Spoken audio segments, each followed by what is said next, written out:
Ito ang kwento ng isang taong magulo, walang patutunguhan, walang pag-asa, at walang direksyon ng buhay. Ito ang kwento ng dating buhay. Ako si Presi. Mayroon kaming komportableng buhay. 8 kaming magkakapatid at ako ang panganay. Kami ay 6 na babae at 2 lalaki. Isa sa mga lalaking kapatid ko ay si Alfredo, o mas kilala sa tawag na Joy. Bilang ate niya, ako ang tumulong sa kanyang makapag-aral at magkaroon ng magandang kinabukasan. Ngunit hindi maiiwasan bilang isang kabataang lalaki ang mapabarkada, magkaroon ng bisyo at mapariwara.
Sabi nila, di natin alam kung hanggang kailan ang buhay ng tao.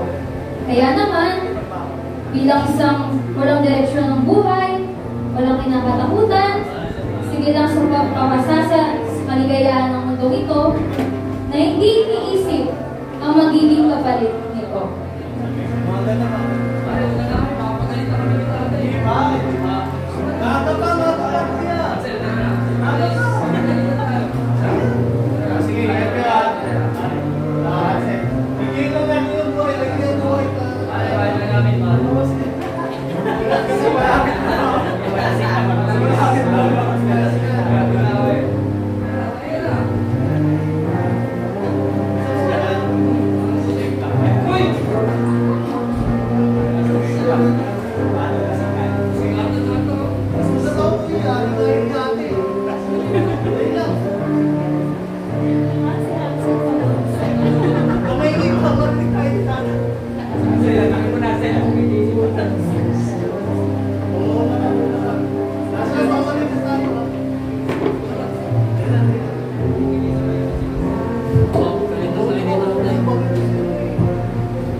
Di ba nagpapakahirap sa trabaho para ganyan yung buhay mo?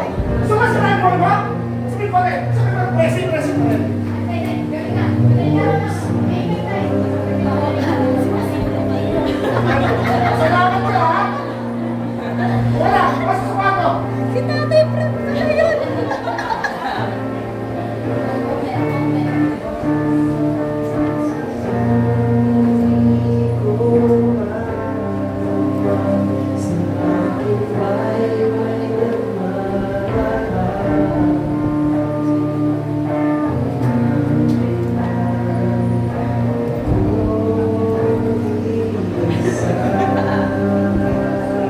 Ito ang kwento ng dating buhay ni Joy. Ngunit, hindi pa rito natatapos ang lahat. Siya ay isa sa minahal at hindi pinabayaan ng Diyos.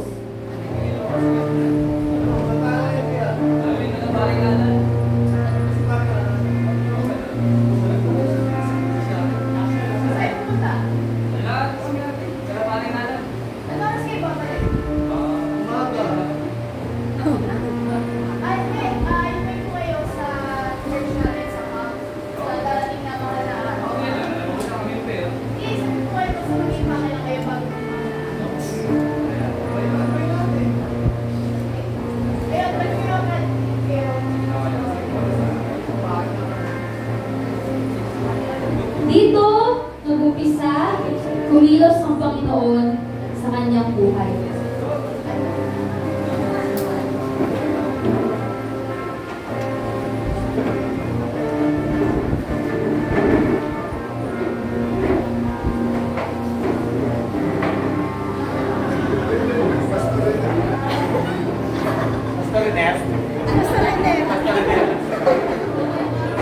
Amen po ba?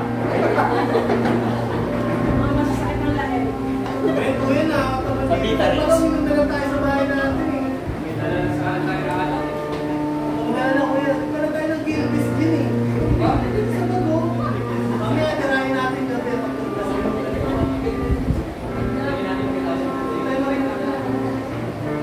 Sabi nga sa Romans 6:23, sapagkat ang kabayaran ng kasalanan ay kamatayan. Ngunit ang kaloob ng Diyos ay buhay na walang hanggan sa pamamagitan ni Kristo Jesus na ating Panginoon. Amen po ba?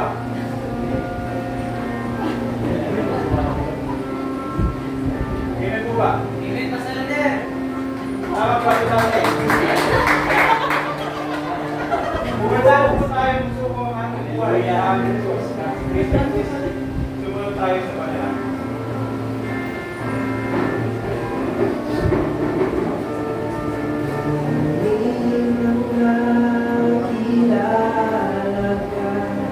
May sadyang binago mo na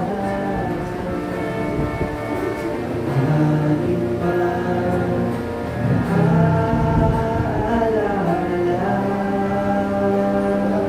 Dito na nag-umpisa baguhin ng Diyos ang dating buhay.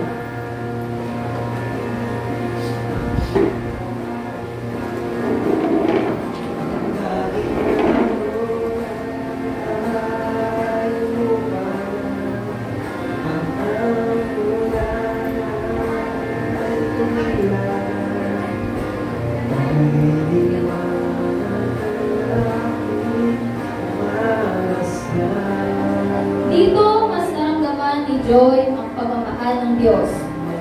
At dito siya simulang gamitin ng Diyos para sa kanyang kaluwalhatian.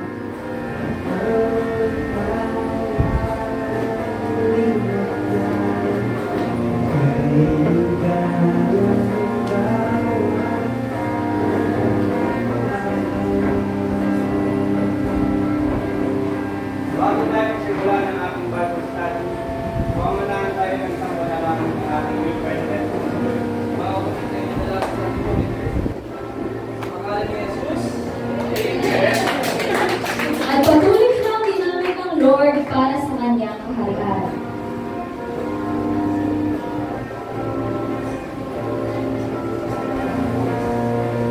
Ngayon ay tayo ay hayop para mag-share, bye-bye, ng mabuting balita ng ating Diyos. Alam niyo naman ako sino yung mga partner. Let's go. At patuloy siyang ginamit ng Lord Pwede doon tayo sa bahay niyo.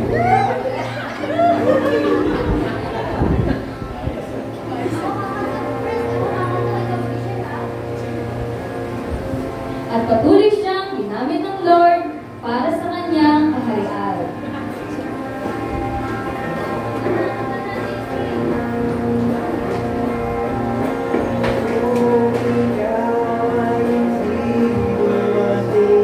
Di ko alam kung paano na.